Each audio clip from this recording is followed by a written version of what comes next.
Bien, voy a comenzar con el primer video, la primera sesión no presencial del curso de matemática 215, cuál es cálculo en varias variables.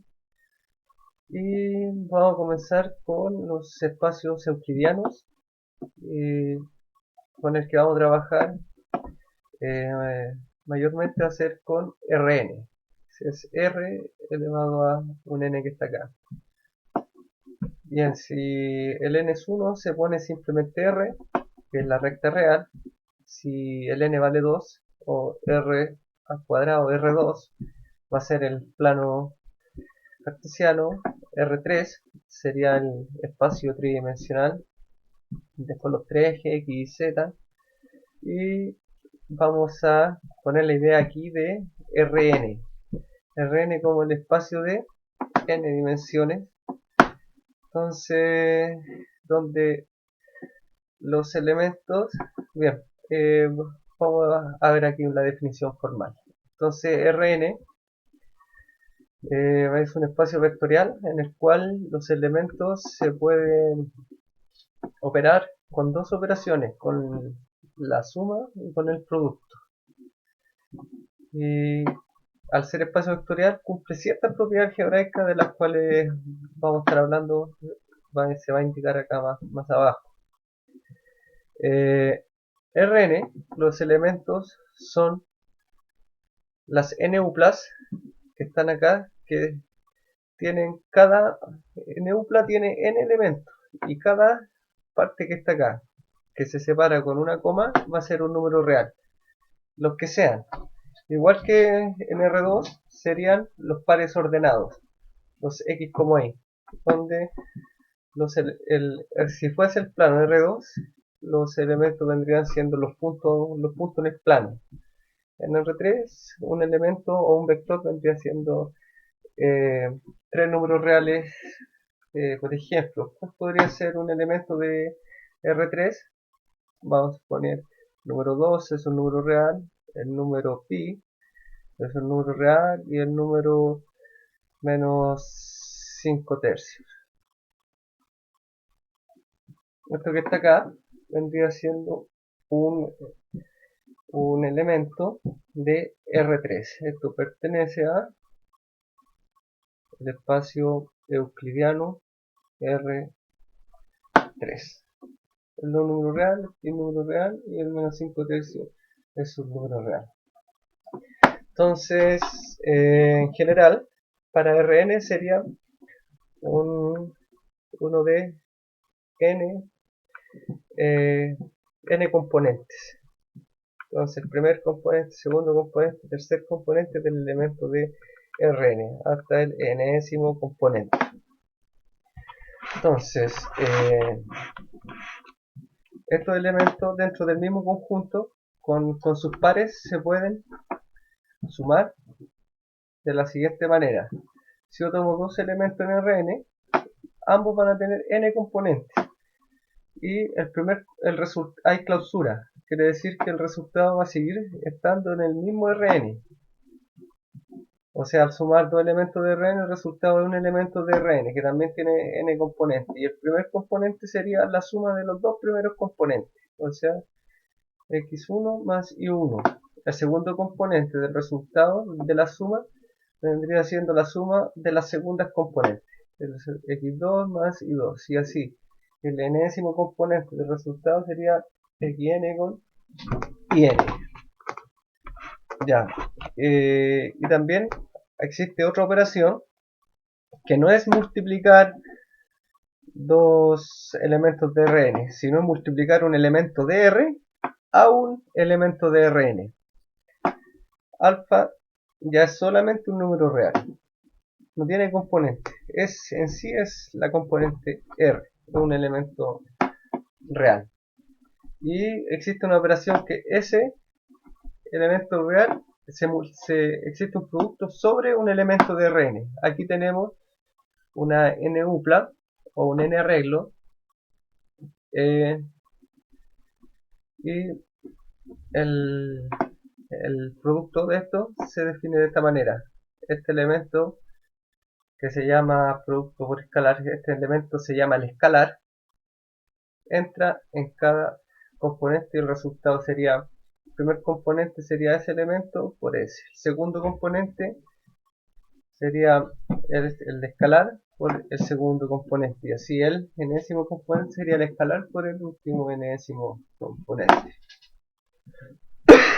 Entonces esa vendría siendo las dos operaciones que se pueden trabajar en Rn. Entonces, la cual anotaremos simplemente por el alfa, esto es alfa, x1, x2, xn, sin el punto. O sea, se pone al lado. Ya el conjunto Rn, junto con estas operaciones, cumple las siguientes propiedades. Bien, este A, véanlo como un elemento de Rn. Imagínense todas las componentes de cada parte y lo hacen por separado. O sea, vamos a sumar este n arreglo, esta n upla con esa n upla. El resultado de esto le sumo con esta tercera y el resultado es igual. Sumar las dos últimas por el resultado de esto se le suma a la primera. Entonces esto se llama la asociatividad de la suma de las n uplas o n arreglos. Entonces también existe el cero de Rn. Esto véanlo como el elemento neutro de Rn sería, vamos a anotarlo aquí, ¿cuál sería ese elemento en Rn? Ese cero que existe ahí. Recuerden que Rn, este cero que es de Rn, es igual a, así, hasta 0. O sea, puro cero en todas las componentes. Cada componente, como son nRn, los n componentes van a ser solamente 0. Entonces vean este 0 como esto que está acá. Y cumple la existencia, esta sería la existencia de la entidad o elemento neutro aditivo, puesto que yo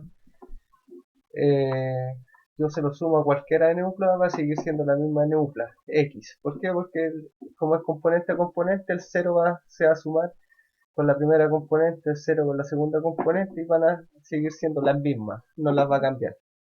Así que existe un neutro aditivo que es el 0 de puro 0 en cada componente y el inverso.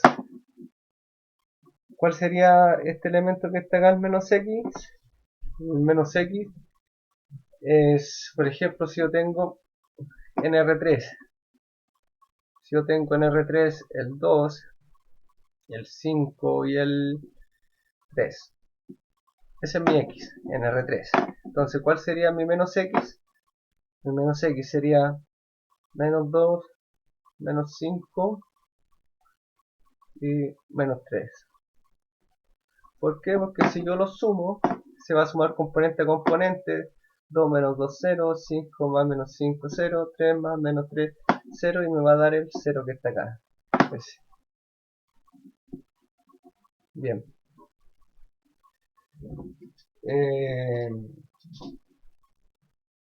Ese sería, entonces el menos x sería el vector inverso aditivo. Y también las n-uplas o los elementos de Rn conmutan. Es decir, x más y es lo mismo que y más x. Ya, y aquí podemos ver las propiedades de acuerdo al producto escalar que vimos. Acuérdense que el escalar entraba a cada componente multiplicando a cada componente, el mismo escalar. Entonces, aquí tenemos alfa por beta, es un número real nuevo que es el producto entre alfa y beta, y este entra a cada componente. Y es igual a que primero entra beta y multiplico cada componente y después entra alfa. Es exactamente lo mismo. ¿Por qué? Porque entra después y quedaría alfa, beta y aquí lo saco. Bien, aquí podemos ver que también una distributividad cumple esto que está acá. También una distributividad con la suma de las n-upla, no con la suma de los escalares. Esta es la suma de números reales. Los números reales, en cambio, esta es la suma de NU+, de vectores. Pero también se cumple la distributividad. Y también existe la identidad escalar. Eso es claro porque este 1 que está acá es el 1 número real conocido. Y si el 1 entra a cada componente, multiplicando a cada componente del vector de aquí, con la NU+, entonces va a seguir siendo la misma, porque sería 1 por esa, 1 por esa, y así. Seguiría siendo la misma. Entonces, aquí dice, es costumbre hablar del espacio Rn, a pesar que el espacio vectorial Rn consiste del conjunto Rn propiamente tal y las dos operaciones algebraicas mencionadas anteriormente. Sin embargo, por comodidad, nosotros también seguiremos esta práctica. Obsérvese que el conjunto Rn también puede ser escrito siguientemente: R por R por R plus R plus R n veces, n copias. Y vemos que los elementos X, que están un poquito más oscuros, son n componentes reales, porque la primera es un real y el segundo es un real y el tercero es un real. Bueno, vamos a dejar hasta acá las, las, la manera de ver Rn como un espacio vectorial.